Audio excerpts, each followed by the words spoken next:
जड़ कर्म चेतन बंधकारु कर्म के अवसान का। कह कर स्वरूप यथार्थ जग का जो किया उपकार है, उसके लिए जिन वाणी माँ को वंदना शत बार है, वंदना शत बार है, वंदना शत बार है।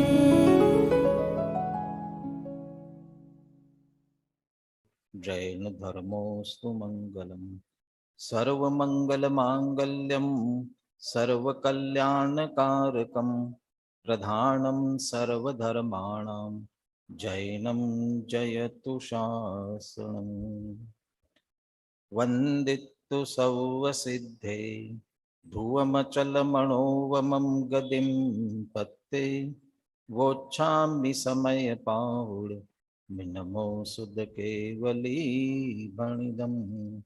नमः समय साराय स्वानुभूत्या चकासते चित्स्वभावाय भावाय सर्वभावान्तरच्छिदे। अनन्तधर्मणस्तत्त्वं पश्यन्ति प्रत्यगात्मनः अनेकान्तमयी मूर्तिर्नित्यमेव प्रकाशताम्। आचार्य कुंद कुंद देव विरचित समय सार परमागम बंध अधिकार की चर्चा चल रही है। बंध का एकमात्र कारण अध्यवसान है।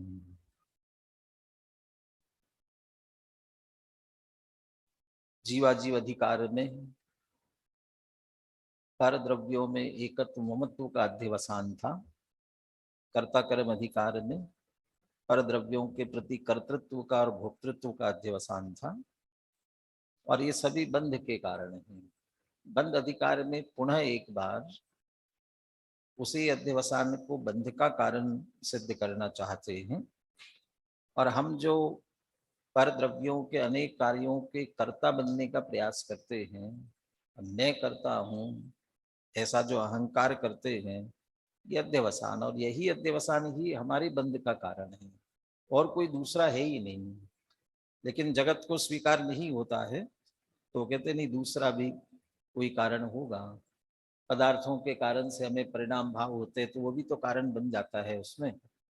तो उसकी विस्तार से बात करते हुए 265वीं गाथा में कहा कि वो अध्यवसान के आश्रयभूत वे पदार्थ हैं।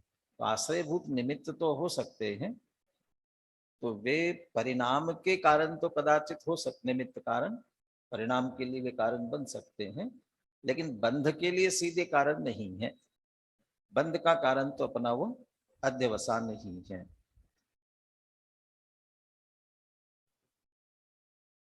पहले ये बात सिद्ध की कि हमारा जो परिणाम होता है, अध्यवसान होता है, वो किसी न किसी पदार्थ को लक्ष्य बना करके होता है, बिना लक्ष्य के नहीं होता है। कल प्रश्न पूछ रहा था, आज तो विद्यार्थी दिख नहीं रहा है, वो पूछ रहा था वंध्यासूत क्या होता है।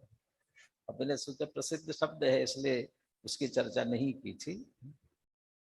तो हमारे अध्यवसान, हमारे परिणाम किसी न किसी के वस्तु को आश्रित होते हैं। ये इसको कहने के लिए उदाहरण के रूप में दिया था। मैं मारता हूं, मैं मारूंगा। कोई क्षत्रिय है, उसे ऐसा परिणाम आएगा तो किसे आएगा? एक सामान्य व्यक्ति को मारने का उसे क्यों परिणाम आएगा? उसे परिणाम आएगा किसी वीर के पुत्र को। तो मैं उस वीर के पुत्र को मारूंगा, तो उसने जो भाव किया तो वीर का पुत्र है ना, तो उस वीर के पुत्र को लक्ष्य करके उसे परिणाम आता है कि मैं इसे मारूंगा। भीम ने जैसे प्रतिज्ञा की थी, मैं दुर्योधन को और ऐसा करूंगा। ये दुर्योधन थे ना, योद्धा थे, तो उसको उनके वो आश्रयभूत थे, उनके आश्रय से, वस्तु के आश्रय से ऐसे परिणाम होते हैं। यदि वस्तु ना हो तो परिणाम कैसे होंगे? कि कैसे, कि जैसे वंध्या की सुत को मारने का कैसे भाव आएगा? तो वंध्या के का मतलब बांझ का बेटा, मैं उस बांझ के बेटे को मारूंगा। तो बांझ के बेटे को मारोगे? यदि वह स्त्री बांझ है तो उसका बेटा हो ही नहीं सकता है, तो बेटा है नहीं तो उसके मारने के भाव तुम्हें कैसे आ रहे हैं? और यदि बेटा है तो फिर वो स्त्री बांझ नहीं हो सकती है। तो बंध्या सुत का मतलब बांझ का बेटा होता ही नहीं है, तो उसे मारने के भाव भी, यानी अस्तित्व ही नहीं है तो उसके मारने के भाव कैसे आएंगे? तो इस रूप में उसको बंध्या सुत शब्द का वहां पर प्रयोग किया गया था। तो पदार्थ को आश्रित करके अध्यवसान होते हैं, परंतु वो पदार्थ अध्यवसान का कारण तो है, लेकिन बंध का कारण नहीं है। क्यों? क्योंकि उसको कारण मानने में अनेकांतिक हेत्वाभास, हेतु हेतु यदि लगाया जाए कि बंध का यह हेतु है, पदार्थ जो है वो बंध का हेतु है, चले पदार्थ को बंध का हेतु मानेंगे तो कह रहे वो अनेकांतिक हेतु नहीं है, उस हेत्वाभास, हेतु में दोष आएगा। कि क्या दोष आएगा? कि दोष ये आएगा, कदाच, इसका मतलब है पदार्थ के होने पर बंध होना चाहिए, पदार्थ के नहीं होने पर बंध नहीं होना चाहिए, लेकिन ऐसा होता नहीं है। कहाँ नहीं होता? कि जीव का घात हुआ तो ये पदार्थ मौजूद है ना, पदार्थ जीव था, जीव का घात हुआ, तो घात हुआ उस पदार्थ के आश्रय से, मारने वाले जिसके कारण से घात हुआ है उन्हें बंद होना चाहिए था, क्योंकि पदार्थ का घात तो हुआ है, उसके आश्रित बंद होना चाहिए था। लेकिन ईर्ष्या समिति पूर्वक चलने वाले मुनिराज को उसके घात का बंध नहीं हुआ। इसका मतलब पदार्थ की स्थिति तो हुई लेकिन बंद नहीं हुआ। तो कहीं होता, अनेक जीवों को होता है, सामान्य रूप से ये देख करके ऐसा निर्णय किया जाता है, लेकिन सर्वत्र नहीं होता, इसलिए कहीं हुआ कहीं नहीं हुआ, ये अनेकांतिकपना, एकांतपना नहीं रहा, इस अपेक्षा से उसे अनेकांतिक कहा। वहां जो हेत्वाभास में अनेकांतिक हेत्वाभास दिया जाता है, तो जो बात हम सिद्ध करने जा रहे हैं वहां भी पक्ष में भी हेतु हो, हम जो सिद्ध करने जा रहे हैं, और विपक्ष में भी चला जाए तो वह अनेकांतिक हेत्वाभास कहा जाता है। जैसे आचार्य ने इसी बात को दूसरे शब्दों में कहा, परीक्षामुख पढ़ लिया आपने, वहां पर पदार्थ और प्रकाश ज्ञान के कारण है कि नहीं है, इसके सिद्धि के लिए तर्क दिया, जो भी चर्चा की उसने, नार्थालोको कारणम परिच्छेदत्वा तमोवत्, और उसकी चर्चा में ये साथ में लिखा कि पदार्थ और प्रकाश ज्ञान के कारण क्यों नहीं है। ये किसी के कार्य कारण भाव को देखना हो तो कार्य कारण भाव किसके आधार से निश्चित होता है? न्याय दीपिका के शब्द हो सकते चाहे परीक्षा मुख के, अन्वय व्यतिरेक गम्यो ही कार्य कारण भाव। परीक्षा मुख है कि न्याय दीपिका? न्याय दीपिका, अन्वय व्यतिरेक गम्यो ही कार्य कारण भाव, किसी के बीच में कार्य कारण भाव है कि नहीं है, किससे नक्की किया जाएगा? अन्वय व्यतिरेक के आधार से जाना जाता है। क्या अन्वय व्यतिरेक? कोई कार्य का कारण ये है कि नहीं, ये जानना है। कैसे जाना जाए? कि उसके होने पर कार्य हो तो अन्वय हुआ, और उसके नहीं होने पर कार्य न हो तो व्यतिरेक हुआ। यदि ये अच्छी तरह से घटित हो जाए तब तो समझ लेना वो उस कार्य का वो निश्चित रूप से कारण है। लेकिन दोनों में से कोई एक खंडित हो जाए तो फिर तो कारण नहीं हो सकता है।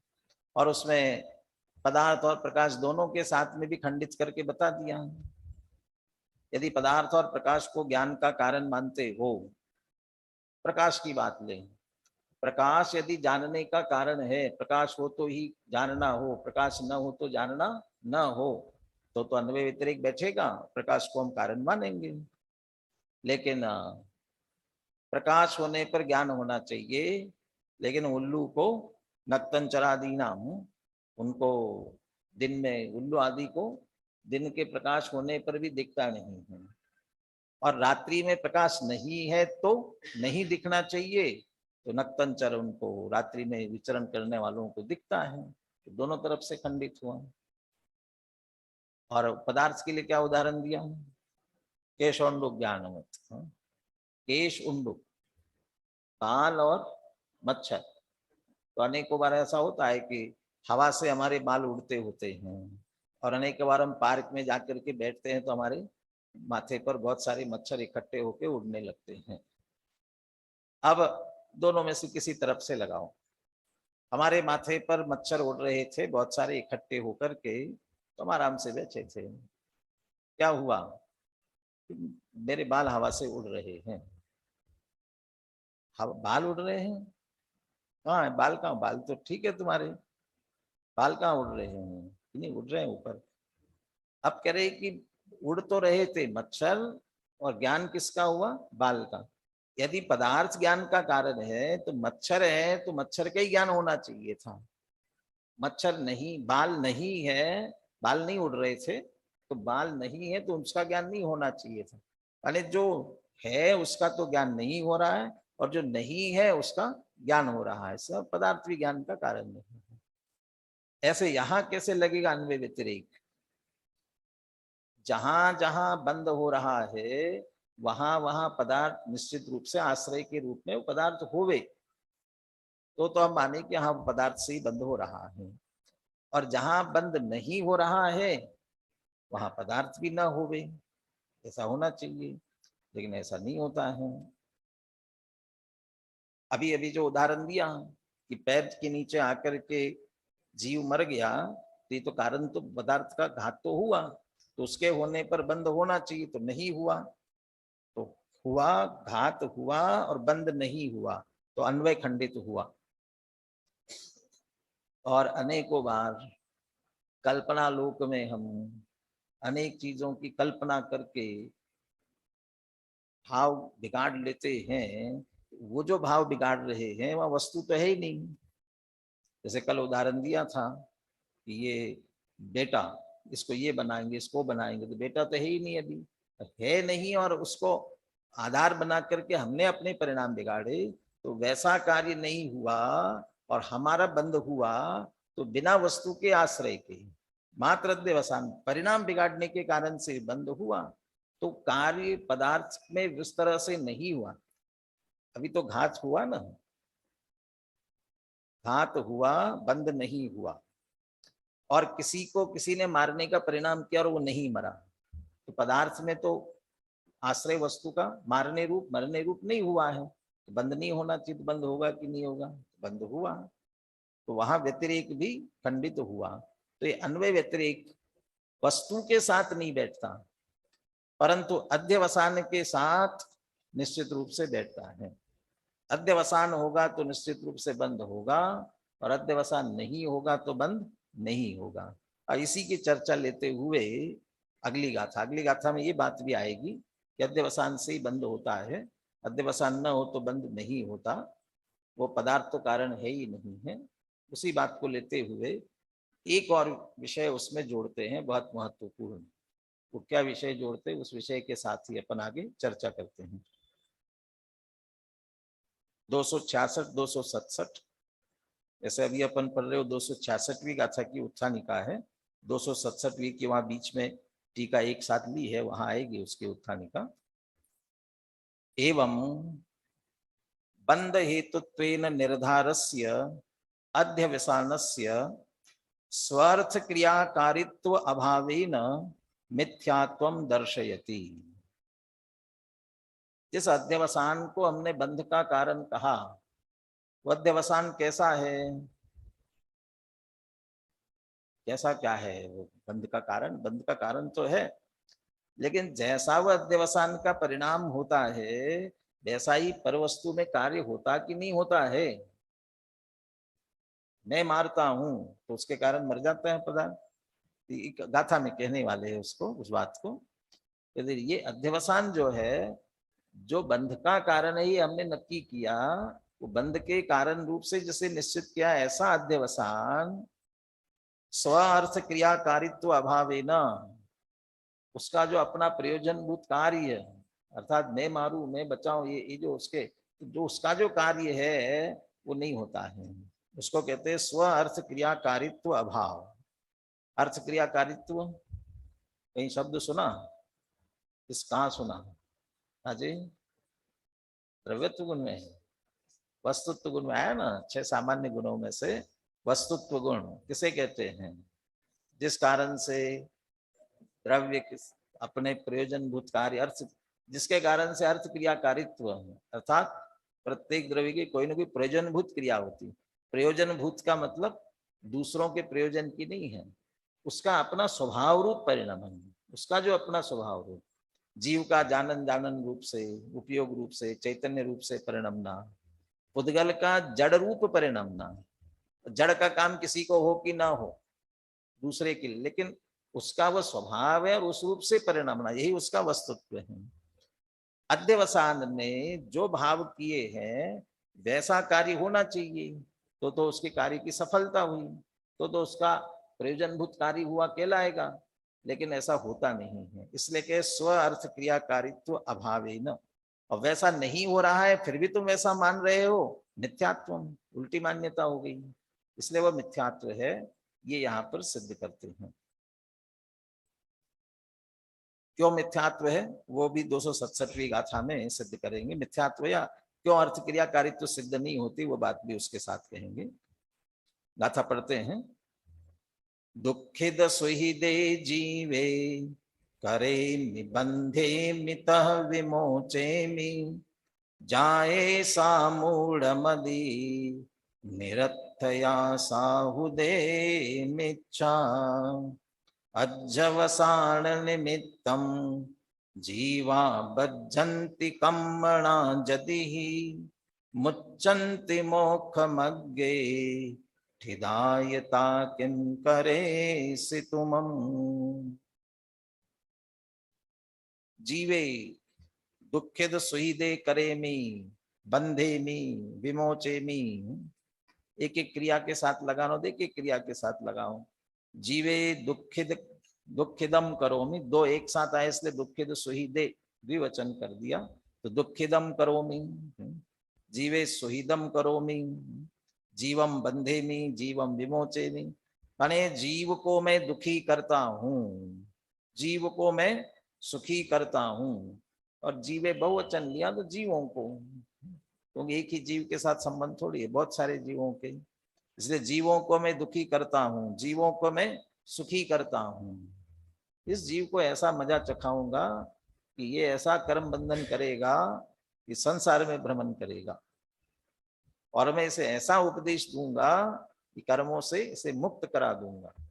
बंधेमि विमोचेमि, वो सीधे कर्म बंधन के साथ जोड़ा। और वैसे बंधन में डालने की बात तो अपन करते ही करते हैं, इसको मैं ऐसा बांध के रखूंगा, अब मैं ऐसे ऐसे छुड़ा लूंगा। बंधेमि विमोचेमि, जायसा मूढ़ मदी निरर्थयासा, जो ऐसी मूर्ख बुद्धि करता है, ऐसी मूढ़ मति है, वह निरर्थक है।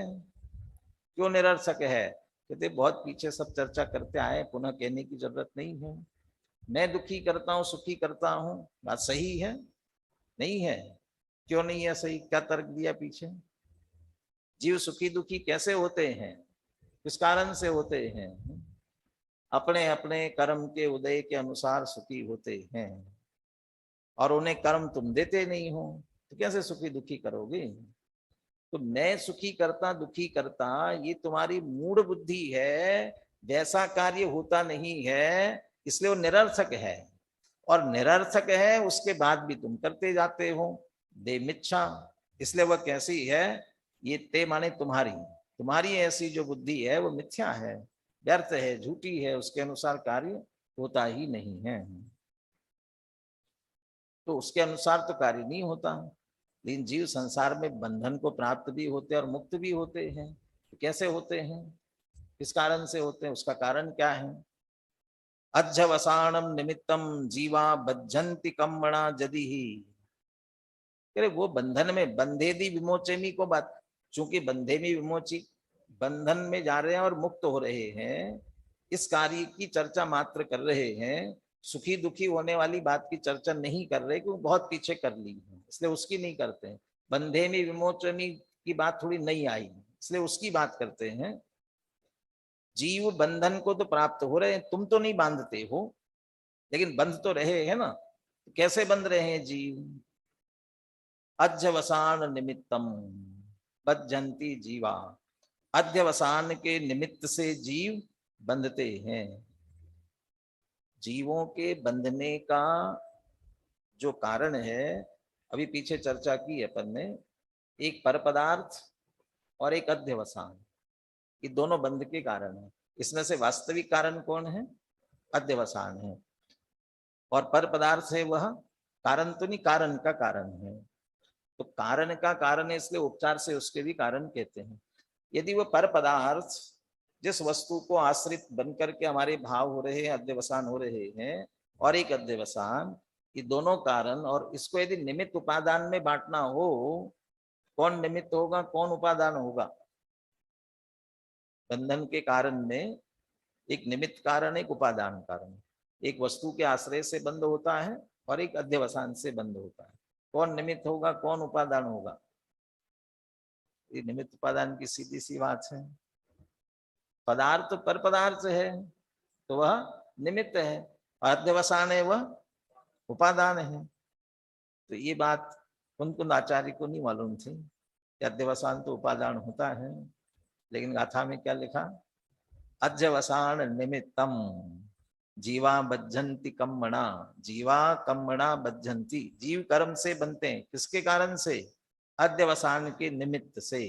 अध्यवसान निमित्त है तो उपादान फिर क्या है?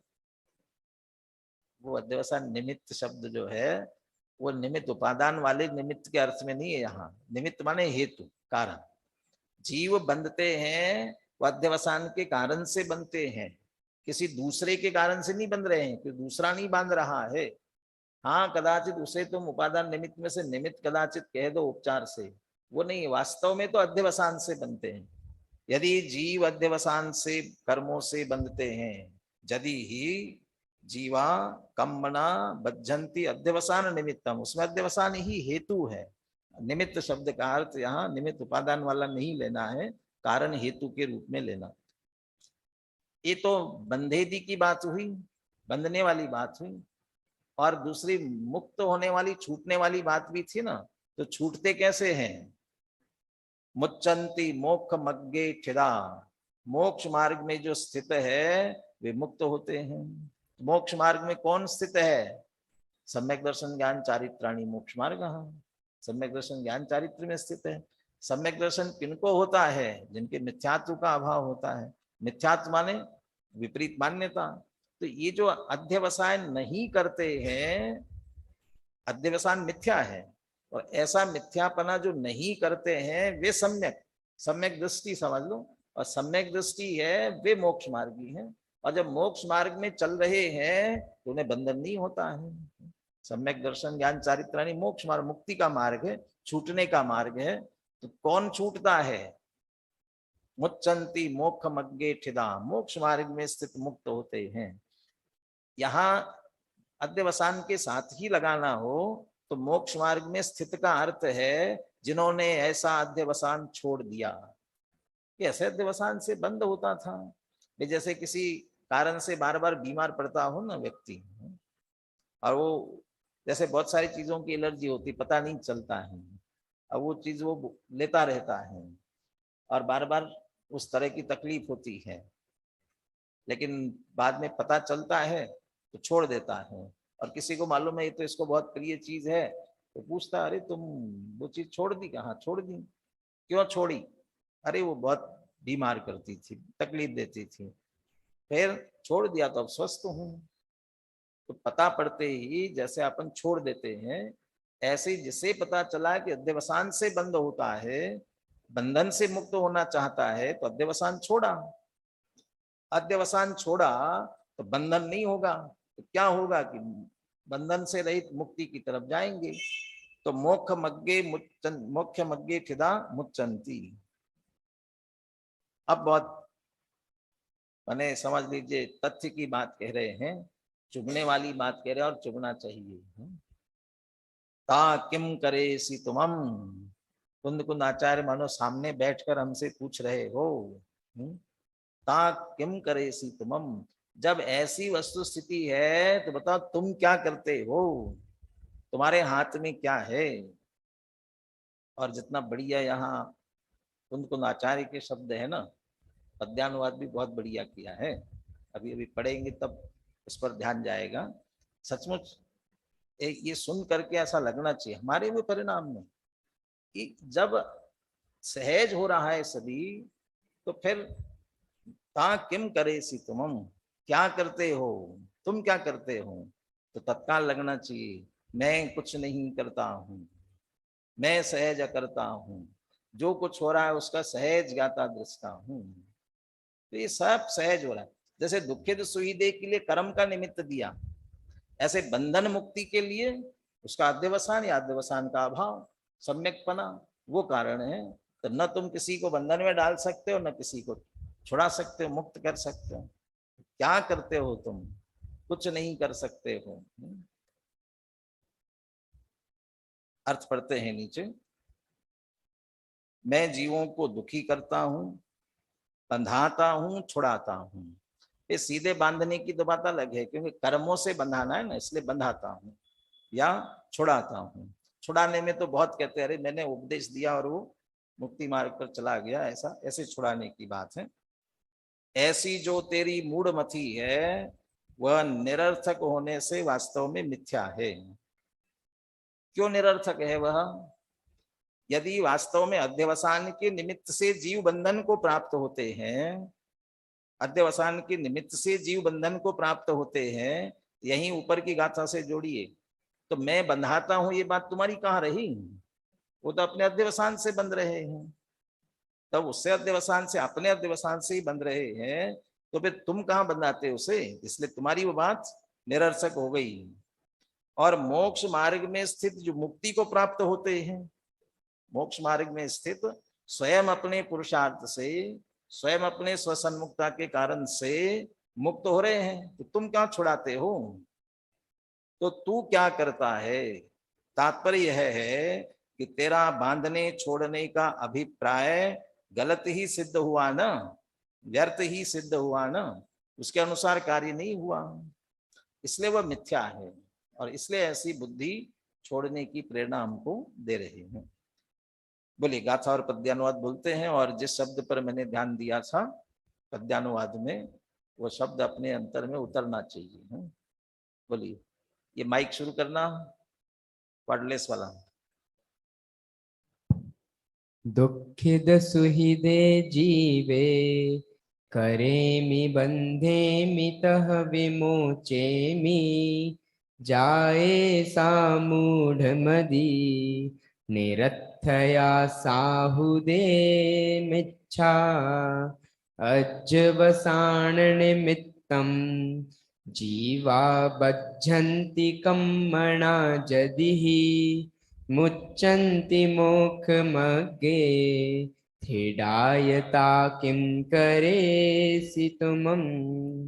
मैं सुखी करता दुखी करता, बांधता या छोड़ता, यह मान्यता है मूढ़मति, मिथ्या निरर्थक जानना, जिय बंधे अध्यवसान से, शिव पथ गमन से छूटते, गहराई से सोचो जरा, पर मैं तुम्हारा क्या चले। गहराई से सोचो जरा, पर में तुम्हारा क्या चले। जब जब ये अभिमान हो मैंने ये किया, मैंने, वो तो बनारस दास जी ने ये कहा ना, मैंने किया, मैं कर रहा हूं और करूंगा, तीनों काल में लगा दिया ये और मेरे करने से ऐसा हुआ, तब तब कहते हैं गहराई से सोचो जरा, पर में तुम्हारा क्या चले। क्यों? क्योंकि अभी टीका में और बात करते हैं। टीका में तर्क वितर्क पुनः इसका करने वाले हैं। देखिए, परान जीवान दुखयामी सुखयामी इत्यादि, पर जीवों को मैं दुखी करता हूं, सुखी करता हूं। बंधयामी मोचयामी इत्यादि वा, या फिर बंधन में डलवाता हूं, बंधाता हूं, मोचयामी मुक्त कराता हूं। यद एतत् अध्यवसानम तत्सर्वम अपि, ऐसा जो हमारा अध्यवसान है वो सारा का सारा अध्यवसान। और ये कुछ नमूने के तौर पर ये कह दिए, संसारी जीवों में जहां भी जन्म मरण होता है किसी एक पर्याय में जाता है और सुखी दुखी पना चलता है। और दो स्थितियां जीव की, संसारिनो मुक्ताश्च, तो जो संसारी है वह कर्म बंधन सहित है, और जो मुक्त है वह कर्म से रहित, मोक्ष मार्ग पर चलने वाले रहित हो रहे। तो ये जो सारी प्रक्रिया चल रही है उसमें सुखी होने वाला, दुखी होने वाला, बंधन में पड़ने वाले और छूटने वाले, मुक्त होने वाले, ये सारी क्रियाएं होते समय कोई ये कहे कि मैं करता हूं, मैं करता हूं। और ये जो हमारे इतने सब अध्यवसान चल रहे हैं, और इस बीच में और सारे अध्यवसान आने वाले ही, जितने जितने हर एक काम के, इसको मैंने खाना खिलाया, उसको मैंने पानी पिलाया, इसको मैंने पैसा दिया, इसको मैंने कपड़ा दिया, बहुत सारी चीजें, वो सभी तत्सर्वमपि अध्यवसानम, यदि तद अध्यवसानम तत्सर्वमपि, ये जो सारे अध्यवसान हैं अब सबके संदर्भ में सिद्धांत तथ्य कहने वाले हैं। क्या है? परभावस्य परस्मिन् अव्याप्रियमानत्वेन स्वार्थ क्रियाकारित्व अभावात्, पर भाव का पर में कोई भी व्यापार चलता ही नहीं है। एक द्रव्य का, यहाँ पर भाव का पर में माने पर का पर में, उसका उसमें, इसकी बात नहीं कर रहे हैं। एक द्रव्य का दूसरे द्रव्य में ना, दोनों जगह पर शब्द लगा दिया, लेकिन पर एक पर है और एक दूसरा पर है, और उनका परस्पर में उदाहरण देने के लिए करें। अपन सरल भाषा में ये समझते हैं कि एक द्रव्य का दूसरे द्रव्य में कुछ भी व्यापार नहीं चलता, अव्याप्रियमानत्वेन। और जब कुछ भी व्यापार उसका चला ही नहीं है, तो जो चलाना चाहता था वो कार्य हुआ कहाँ? तो स्व अर्थ क्रियाकारित्व अभावात, तो वो जो चलाना चाहता था, करना चाहता था, हुआ नहीं। तो हुआ नहीं तो उसका जो अर्थ क्रियाकारित्व प्रयोजन था, प्रयोजनभूत क्रिया, वो नहीं हुई, अभावात। तो इस कारण से उदाहरण देते हैं इसमें, ख कुसुमम लुनामी, मैंने दिन भर बहुत फूल चुने। कौन से? गुलाब के, चमेली के, गेंदे के, कौन कौन से? नहीं, आकाश के। ख कुसुमम माने आकाश के फूल बहुत चुने। तो कितने इकट्ठे हो गए होंगे? ढेर लग गया होगा ना, कितने हो गए होंगे? अरे आकाश के फूल चुनने जाओगे तो आकाश के फूल होते ही नहीं है ना, तो नहीं होते तो आकाश के फूल चुनने की जो बात करते हो, तुम्हारा वो सारा प्रयास है ही नहीं, तो वहां तुम्हारा चलेगा कैसे? तो जैसे वहां तुम्हारा व्यापार नहीं चलता है, ख कुसुमम लुनामी इत्य अध्यवसानवत मिथ्या रूपम, तो ये कोई कहता है कि मैंने आकाश के फूल तोड़े, तो झूठी बात है, आकाश में फूल होते ही नहीं है, तोड़े कैसे हैं? अरे वो तो पहलवान ऐसे ऐसे सींग पकड़ करके तोड़ देता है। किसके सींग तोड़े उसने? अरे गधे के सींग तोड़े थे उसने, तो गधे के सींग तोड़े थे ना, कितना पहलवान है, गधे के सींग तोड़े। तो कह मैं गधे के सींग, तो यार अरे भैया गधे के सींग ही नहीं होते हैं। तो ये तुम्हारा झूठी बात है ना। इति अध्यवसानम मिथ्या रूपम, जैसे ये मिथ्या है, ये मान्यता उसकी मिथ्या है, उसी तरह ये ऊपर की जो कही थी, मैं दुखी करता हूँ, सुखी करता हूँ, बांधता हूँ, मुक्त कराता हूँ, ये सारे के सारे भी अब फिर बहुत तथ्यात्मक बात कर रहे हैं। केवलम आत्मनः अनर्थाय एव, वो निरर्थक तो है परंतु आत्मना अनर्थाय एव, लेकिन अपने आप के लिए अनर्थकारी है, स्वयं के लिए तो बहुत अनर्थ करने वाला है। वहां तो कुछ नहीं कर सकता। इसलिए यहाँ अध्यवसान शब्द के लिए कह रहे हैं, अन्य जगहों पर विकल्प के लिए भी बात कही गई। विकल्प जो भी हम यहाँ तो बिल्कुल झूठी ही मान्यता वो अध्यवसान के रूप में, और सामान्य रूप से भी कुछ विकल्प करते, मिथ्या भी नहीं हो। अरे सम्यक दृष्टि का भी विकल्प होवे, तो वह विकल्प भी, विकल्प के संदर्भ में बात यही है, विकल्प के अनुसार पर में कुछ होता नहीं है, इसलिए विकल्प बिल्कुल निरर्थक है। अकिंचित कर शब्द का भी प्रयोग किया, पर में अकिंचित कर है, लेकिन अपने लिए अकिंचित कर नहीं है, अपने लिए कुछ नहीं कर सकता ऐसा नहीं है, कह रहे अपने लिए अनर्थकारी है। तो अपना क्या अनर्थ करता है, जब नहीं हो रहा है उसके बाद भी तुम ऐसी मान्यता करते जा रहे हो, तो मिथ्या अध्यवसान महामिथ्यात्व का पाप बांध रहा है, अनंत संसार के लिए कारण बन रहा है। और जब कुछ नहीं हो रहा है ना, आकाश के फूल तोड़ने के लिए कोई पागल व्यक्ति ऐसा होवे, वो तो पागल ही लगेगा ना। क्या कर रहे हो, आकाश के फूल तोड़ रहा हूं, और दिन भर मेहनत करे थक जाए, तो उसका हम कहेंगे ना, अरे इसका श्रम सारा व्यर्थ चला गया, पुरुषार्थ व्यर्थ चला गया। ऐसा ही ऐसी मिथ्या मान्यता करने वाला अपना वो पुरुषार्थ गमा रहा है, अपनी शक्ति अपनी सामर्थ्य गमा रहा है। ऐसी मिथ्या मान्यता करते करते करते कहाँ जाएगा, विपरीत मान्यता से निश्चित रूप से निगोज में जाएगा, एकेंद्रीय में जाएगा। नियम है, बहुत काल ऊपर रह नहीं सकता है, साधिक 2000 सागर तक मिलता है। ऐसी मान्यता बनी रही तो ये अपना सामर्थ्यहीन किया, तो फिर सामर्थ्यहीन हो गया, अपना अनर्थ कर लिया, तो शक्ति भी इस तरीके से व्यर्थ चली जाती। केवलम आत्मनो अनर्थाय एव, पर में कुछ होगा नहीं और अपने के लिए अनर्थक ही होगा।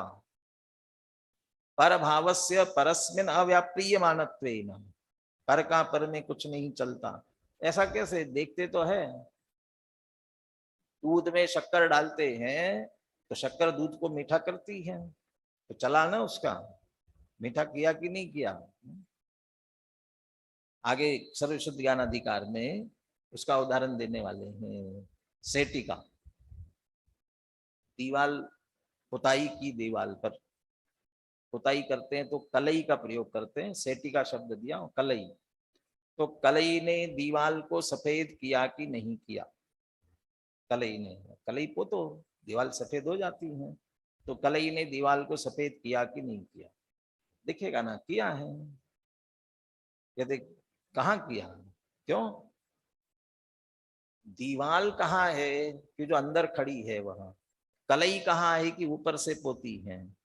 तो कलई के पीछे देखो तो दीवाल कैसी है, जैसी थी वैसी है, कलई कहाँ है, वह ऐसे शब्द है, कलई कलई में है, दीवाल दीवाल में है। तो कलई ने दीवाल को कहाँ सफेद किया, तो कहाँ हुई कि जो हम स्वयं सफेदी थी वो स्वयं को ही सफेद किया उसने, दीवाल को कहाँ किया, दीवाल को सफेद नहीं, क्यों, कर ही नहीं सकती है, वो अपने आप में सफेद होती है, ऐसे पर में नहीं चलता। और उस रूप करने के लिए वो कर्ता कर्म अधिकार में जाए, दो शब्द दिए, एक तो व्याप्त व्यापक, कर्ता हो तो व्याप्त होना पड़ेगा, और दूसरा शब्द दिया यह परिणमती सकर्ता, जो उस रूप परिणमित हो, तन्मय होना पड़ेगा, तद्रूप होना पड़ेगा। यदि पर में करने गए तो पररूप होना पड़ेगा, कहाँ होता है पररूप, तो हुआ नहीं है तो उसने किया भी नहीं है। यहाँ तो जो सामान्य रूप से कह रहे दुखी करना सुखी करना, तो सुखी दुखी होना तो अपने ही परिणामों से होता है, तो इसलिए ये सभी संभव नहीं है। तो वहां अर्थ क्रियाकारित्व का अभाव है, इसलिए मिथ्या रूप है। तो मिथ्या है तो फिर मिथ्या ही है, सभी कुछ नहीं होता उससे, ऐसा भी मत समझो।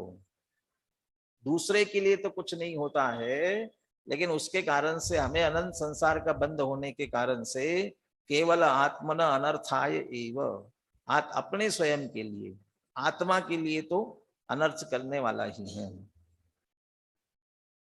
आपने कहा लेकिन हमारी बात तो समझ में नहीं आई, कैसे नहीं होता है, कुतो न अध्यवसानम स्वार्थ क्रियाकारी इति चेत, जो अध्यवसानम न स्वार्थ क्रियाकारी, अध्यवसान है, वो अपना प्रयोजनभूत कार्य करने में समर्थ नहीं है, नहीं करता, होता है, ऐसा कैसे कहते हो आप? कोई ये पूछे तो उसका उत्तर देते हैं, यत किल बंधयामि मोचयामि इति अध्यवसानम तस्य ही स्वार्थ क्रिया यद बंधनम मोचनम जीवानम। जो वास्तव में मैं किसी को बंधाता हूं, किसी को छुड़ाता हूं, ये जो अध्यवसान कोई कर रहा है, उसकी अर्थ क्रिया क्या होगी, उसका प्रयोजनभूत कार्य क्या होगा? जीवानाम बंधनम मोचनम, जीवों का बंधन होना या मुक्त होना। कोई बंधयामी ऐसा अध्यवसान कर रहा है, मैं इसे बंधाता हूं, तो उसका प्रयोजनभूत कार्य क्या होना चाहिए? वो जीव बंधन में पड़ना चाहिए। और मैं छुड़ाता हूं तो छूट गया, मुक्त हुआ, तो उसका प्रयोजनभूत कार्य पूरा हुआ। यही है ना? अब ध्यान दे, जीवहा तु अस्य अध्यवसायस्य सद्भावे अपि सराग वीतरागयोः स्वपरिणामयोः अभावात् न बध्यते न मुच्यते। अभी दोनों बातें एक साथ चल रही है, इसलिए थोड़ा ध्यान से समझना पड़ेगा। न बध्यते न मुच्यते, दोनों बातें एक साथ, न बनता है न मुक्त होता है। जी क्या कौन सा दृष्टि का विषयभूत द्रव्य की बात चल रही है, त्रिकाली ध्रुव आत्मा की बात चल रही है। त्रिकाली ध्रुव आत्मा की बात नहीं है, जीव, सामान्य जीव की बात चल रही है, संसारी जीवों की बात चल रही है। दृष्टि के विषयभूत शुद्ध आत्मा की बात नहीं है, न बनता है न मुक्त होता है, उसकी बात नहीं है। जीव तो अस्य अध्यवसायस्य सद्भावे अपि, जिसके अध्यवसाय का सद्भाव हो, सद्भाव होने पर भी अस्य अध्यवसायस्य सद्भावे अपि सराग वीतरागयोः स्वपरिणामयोः अभावात्। जीव, किसी जीव ने, समझ लो मैंने अध्यवसाय किया, मैं इसको बांधता हूं, मैं इसको छुड़ाता हूं, ऐसा मैंने अध्यवसाय किया, तो मेरे में अध्यवसाय हुआ। अब मेरे अध्यवसाय होने पर सामने वाला जीव, एक जीव को मैं बंधाता हूं, एक जीव को छुड़ाता हूं। अन्य धर्मों में तो बहुत चलता है ना ऐसा, वो भगवान प्रसन्न होते हैं, भगवान नाराज होते हैं। प्रसन्न होते तो क्या करते हैं? वरदान देते हैं, वर देते हैं, और नाराज होते तो क्या करते हैं? श्राप देते हैं। तो एक को वरदान दिया, एक को श्राप दिया, ऐसा मैंने अभिमान किया, मैं इसको बंधन में डालूंगा, बंधन कराऊंगा, मैं इसको छुड़ाता हूं। ये अध्यवसाय किसी जीव ने किया, मैं करके मैं अपने में काय को मिथ्या बनाऊं? किसी जीव ने किया, किसी जीव ने किया। अब इस जीव का अध्यवसाय है अपनी जगह। अब वो दो जीवों की बात करो, अस्य अध्यवसायस्य सद्भावे अपि, ऐसे अध्यवसाय का सद्भाव होने पर भी अब उन जीवों की बात, सराग वीतरागयोः स्वपरिणामयोः अभावात् न बध्यते न मुच्यते। अब कहते हैं सराग परिणामस्य अभावात्, सराग परिणामस्य अभावात् न बध्यते। तुमने तो कहा कि मैं इसे बंधन में डालूंगा, लेकिन उस जिसको बंधन में डालने की तुम कोशिश कर रहे थे, उसके तो सराग परिणाम का अभाव था। सराग परिणाम, रागी परिणाम, विपरीत परिणाम, मिथ्या परिणाम उसके नहीं थे, कैसे बंधेगा वो? और दूसरी तरफ जिसे तुम्हें मुक्त कराना चाहते थे, छुड़ाना चाहते थे, तुम्हारा तो छुड़ाने का अध्यवसाय तुम्हारी जगह है, लेकिन वीतराग परिणाम से अभाव है, उसके तो वीतराग परिणाम का अभाव है, तो कैसे मुक्त कैसे होगा? तो न बध्यते न मुच्यते, तुम्हारा अध्यवसाय तुम्हारी जगह रहा, और उसमें अपने सराग वीतराग परिणाम, उसके अनुसार यदि सराग परिणाम होता, तुमने कहा कि मैं बांधता हूं, इसे बंधन में डालता हूं, और उसके सराग परिणाम होते तो क्या होता? बंधन में पड़ता हूं। तुमने कहा इसे मैं मुक्त कराता हूं, उसके वीतराग परिणाम होते तो छूट जाता। तब वो अगली बात में कहने वाले हैं, वो अभी बात आ गई मेरे कहने में। तब वो जो छूटेगा या बंधन में पड़ेगा, वो किसके कारण से पड़ेगा? तुम्हारे अध्यवसाय के कारण से, या अपने परिणामों से? तो अपने परिणामों से। यहाँ तो ये कह रहे हैं कि तुम्हारा ऐसा अध्यवसाय होने पर भी उसके अनुसार तो उन जीवों में कार्य तो हुआ ही नहीं है, इसलिए तुम्हारा अध्यवसाय क्या हो गया, निरर्थक हो गया। अब ये एक बात तो ये हो गई। अब दूसरी तरफ सराग वीतरागयो हो स्वपरिणामयो हो सद्भावात् तस्य अध्यवसायस्य अभावे अपि बध्यते मुच्यते च। और दूसरी तरफ मैंने तो कोई अध्यवसाय ऐसा नहीं किया, जो बंधन में पड़ रहे हैं उनको कोई बंधन में डाले, ऐसा कोई अध्यवसाय करे जरूरी है? कोई अध्यवसाय नहीं भी कर रहा है तो भी अपने वीतराग परिणाम से छूटने वाले छूट रहे हैं और सराग परिणाम से बंधन में पड़ने वाले बंधन में पड़ रहे हैं। तो अध्यवसाय का उसके साथ क्या संबंध हुआ? उस अध्यवसाय के अनुसार तो कार्य हुआ ही नहीं, उस मान्यता के अनुसार तो कार्य हुआ ही नहीं, इसलिए वह मान्यता कैसी हुई, निरर्थक हुई, स्व अर्थ क्रिया करने में, अपना प्रयोजनभूत कार्य करने में समर्थ नहीं हुई। तो हमारी मान्यता के अनुसार पर में कुछ कार्य होता ही नहीं है, जितना होता हुआ दिखता है वह सब मिथ्या कल्पना ही है। इसको दूसरी भाषा में कहे काकतालीय न्याय जैसा है। काकतालीय न्याय, काकतालीय न्याय माने वो ताल वृक्ष का जो फल होता है ना वो बहुत मजबूत होता है। जैसे नारियल होता है, नारियल फल को तोड़ने की कोशिश करो आसानी से वैसे टूटता नहीं है, ऐसे ही ताल वृक्ष का फल जो होता है ऐसा टूटता नहीं है। और कौवा बैठे और ताल का वृक्ष टूट जाए, वो फल टूट जाए, तो उसके इतनी दम कहाँ है कि उससे टूटे। लेकिन वो इतना कमजोर हो गया था कि कौवे का बैठना और उसी समय उसका टूटना, तो ये कहा जाएगा कि कौवे के बैठने से वो टूटा, तो उसमें दम नहीं है। तो इसको काकतालीय न्याय कहते हैं, उसके बैठने का और टूटने का, इसलिए उससे हुआ।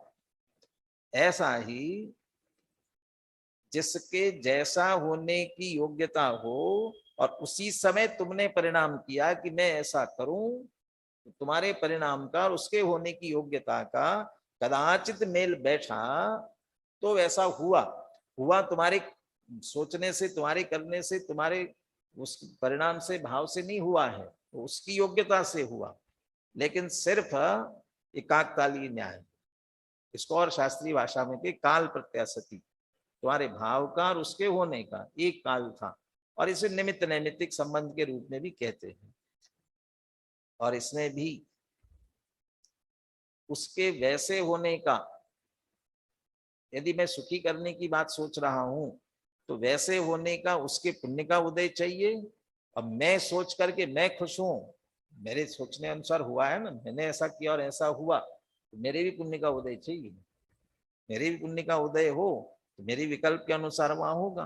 तो ये इस सबका मेल बैठे तो कदाचित होता है, और ऐसा होने पर भी सब अपनी अपनी योग्यता से हुए हैं और फिर भी ये मानता रहता है। इससे तो अहम पुष्ट होता है। और टोडरमल जी ने हमारी देह में एकत्व बुद्धि क्यों होती है इसके लिए बताया ना, क्यों एकत्व बुद्धि होती है, कर्तृत्व बुद्धि क्यों होती है। मैं अभी हाथ उठाऊं ऐसी इच्छा की तो हाथ उठ गया ना, हाथ नीचे करूं तो नीचे किया ना, देखो मैं कर रहा हूं ना, मेरे किए अनुसार हो रहा है। ये सब निमित्त नैमित्त ये सारे इसमें कार्य कर रहे हैं। मेरे सोचने का, उसी समय हाथ के उठने का, दोनों का काल एक है और दोनों का मेल बैठ गया, और इससे मैंने अहम पुष्ट किया और कदाचित मुझे लकवा लग जाए और फिर मैं सोचूं मैं हाथ उठाऊं और अंदर से जोर भी लगाता हूं हाथ उठाने के लिए, नहीं अब उसमें योग्यता नहीं है तो नहीं उठता है और दुखी होता हूं। अब तब भी अहंकार करता है, तब भी अहंकार करता है क्या, मैं हाथ नहीं उठा पा रहा हूं, मैं नहीं उठा पा रहा हूं, मैं उठाता था अब नहीं उठा पा रहा हूं। लेकिन तब भी ये समझ में नहीं आता है भैया मैं कोशिश कर नहीं उठा रहा हूं ना। ऐसे ही उस समय भी वो तो उसमें उठने की, अब क्यों नहीं उठता है, अब योग्यता नहीं रही उसमें, तो इसका मतलब उस समय योग्यता थी तो उठती थी। इन सब से ये कहते हैं तुम्हारा ऐसा परिणाम, तुम्हारा अवध्यवसान, विपरीत मान्यता, वह पर में कुछ कर नहीं सकती है, इसलिए निरर्थक है, अर्थ क्रियाकारित्व का अभाव है। और अंतिम जो तथ्य निष्कर्ष दिया था वो करके अपन चर्चा पूरी करते हैं। ततः परत्र अकिंचित करत्वात् न इदम अध्यवसानम स्वार्थ क्रियाकारी। इसीलिए पर में उस अध्यवसान के अनुसार कुछ नहीं होता, इसलिए पर में वह अकिंचित कर होने के कारण से इदम अध्यवसानम, यह अध्यवसान न स्वार्थ क्रियाकारी, अपना प्रयोग, अपना कार्य करने में वो समर्थ नहीं है। और कठोर भाषा में कहे तो उसे कहेंगे नपुंसक है, नहीं कर सकता है वह। ततश्च मिथ्या एव इति भावः, इसलिए वह क्या है, मिथ्या ही है। वो मिथ्या क्यों है ये पूछा था, इसलिए मिथ्या पर ला करके छोड़ा। लेकिन एक और जो तथ्य दिया हुआ था, केवलम आत्मन अनर्थाय एव, वो आत्मा का अनर्थ ही करने वाला है। क्या अनर्थ करेगा, वो तो यही करने वाला है, 4 गतियों में परिभ्रमण कराएगा, संसार परिभ्रमण कराएगा। उसी की चर्चा अब आगे आने वाली है, आगे की गाथाओं में चर्चा आएगी, वह यही चर्चा आगे चलेगी। 4 गतियों में परिभ्रमण कराने वाली बात इसमें आएगी। बस अंतिम पुनः ये बात कह करके पूरी करते हैं। गहराई से सोचो जरा, पर में तुम्हारा क्या चले। सही बात है, तुम्हारा क्या चले कह रहे हैं, तुम्हारा क्या चले, मेरा चलेगा, तुम्हारा नहीं चलेगा, मेरा चलेगा। ये अपने लिए कह रहे हैं भैया, पर में मेरा क्या चले, किसी का भी वास्तव में चलने वाला नहीं है। ऐसा समझकर अध्यवसान छोड़कर निर्बंध हो।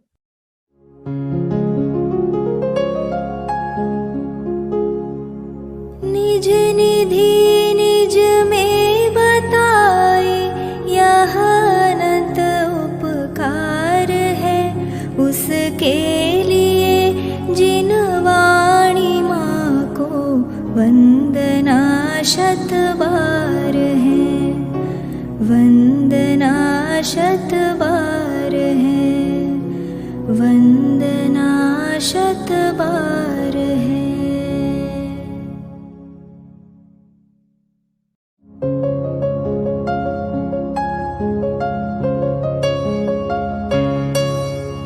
हे जिन वाणी भारती, तो ही जपो दिन रैन, जो तेरी शरणा गहे सो पावे सुख चैन। जा वाणी के ज्ञान ते सूझे लोकालोक,